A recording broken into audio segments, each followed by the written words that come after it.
টানা ১৩ দিনের সংঘাতের পর অবশেষে ইরানে হামলা চালানো থেকে সরে দাঁড়ালো মার্কিন যুক্তরাষ্ট্র। মার্কিন প্রেসিডেন্ট ডোনাল্ড ট্রাম্পের নির্দেশে এই সিদ্ধান্ত নেওয়া হয়েছে বলে দাবি করেছে মার্কিন গণমাধ্যম। প্রশ্ন হলো, ট্রাম্প কেন হঠাৎ করেই ইরানে হামলা বন্ধের নির্দেশ দিলেন? এটি কি নতুন কোনো চাল, নাকি ইরান যুদ্ধ থেকে সরে দাঁড়ানোর প্রস্তুতি? এদিকে গত ১৫ দিনের সংঘাতে ২০০ জনেরও বেশি মার্কিন সেনা নিহত হয়েছে বলে দাবি করেছে ইরান। ফলে প্রশ্ন উঠছে, ট্রাম্প কি বাধ্য হয়েই ইরানের বিরুদ্ধে আগ্রাসন থেকে সরে দাঁড়ালেন?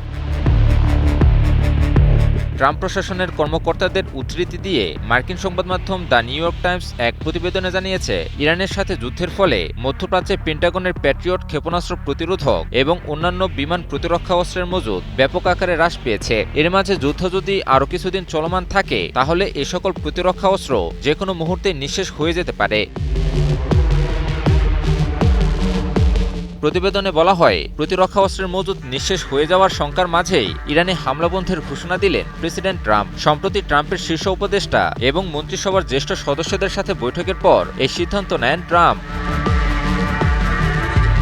অন্যদিকে আরেক মার্কিন সংবাদ মাধ্যম এক্সিওস জানিয়েছে, হামলা বন্ধ করা ট্রাম্পের এই নির্দেশ এককালীন নাকি এই বিরতি অব্যাহত থাকবে তা এখনও স্পষ্ট নয়। অর্থাৎ ইরানে আগ্রাসনের বিষয়ে যুক্তরাষ্ট্র নিজেই এখন দোটানায় পড়ে গেছে।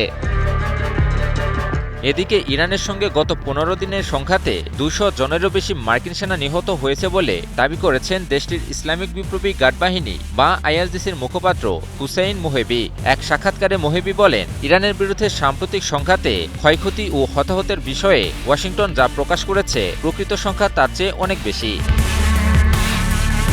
মোহেবি দাবি করেছেন, গত ১৫ দিনের সংঘাতে ২০০ জনেরও বেশি মার্কিন সেনা নিহত হয়েছে। মার্কিন সেনা হতাহতের বিষয়ে পেন্টাগনের প্রকাশিত তথ্যের পুরোটাই ভুল। ইরানের সংবাদ মাধ্যম তাসনিম নিউজ এজেন্সি এক প্রতিবেদনে মোহেবির সাক্ষাৎকারটি তুলে ধরে।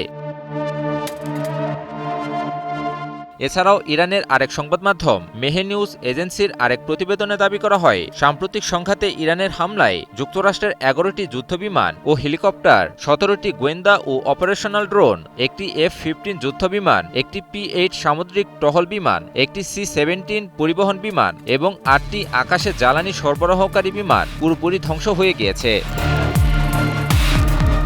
কিছুদিন আগে জর্ডানের একটি মার্কিন ঘাঁটিতে ইরানের হামলায় ৩ জন মার্কিন সেনা নিহতের কথা স্বীকার করে মার্কিন যুক্তরাষ্ট্র। এতে করে পুরো সংখ্যা জুড়ে ইরানের হামলায় ১৮ জন মার্কিন সেনা নিহতের দাবি করা হয়। তবে ইরানের দাবির সঙ্গে মার্কিন দাবির এই বিশাল ফারাক নিয়েই প্রশ্ন তুলছেন বিশ্লেষকেরা। AKS অর্জন করল গিনেস ওয়ার্ল্ড রেকর্ডস।